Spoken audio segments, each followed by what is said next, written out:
People always like to overthink. মানুষ কেন জানি সব সময় বেশি বেশি চিন্তা ভাবনা করতে পছন্দ করে। Literally, I to tell everyone, আপনি যখন সকাল অতিবাহিত করবেন তখন আপনি সন্ধ্যার জন্য অপেক্ষা করবেন না। আপনি শুধু বর্তমান দিনটিকে কাজে লাগাবেন। গতকাল নিয়ে ভাবতে থাকবেন না। ভালো খারাপ যা হওয়ার তা তো হয়েই গেছে।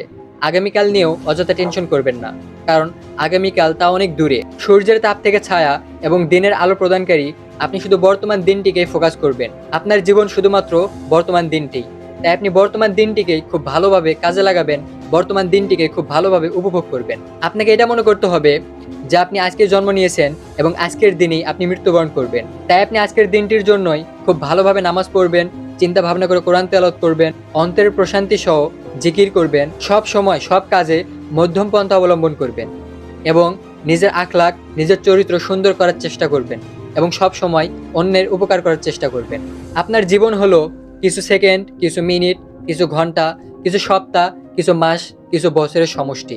তাই আপনি প্রতিটা সময়কেই খুব ভালোভাবে কাজে লাগাবেন। প্রত্যেকটা মুহূর্ত আল্লাহ তাআলা সন্তুষ্ট লাভের ট্রাই করবেন। সব সময় সৎ কাজ করবেন, অন্যদেরকে অসৎ কাজ থেকে নিষেধ করবেন, আল্লাহ তাআলাকে বেশি বেশি স্মরণ করবেন, আখিরাতের জন্য প্রস্তুতি নেবেন।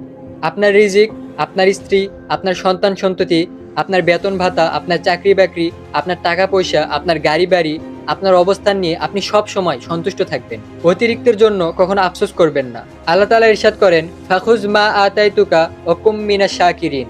আমি তোমাকে যা দিয়েছি তা গ্রহণ করো এবং সন্তুষ্ট থাকো।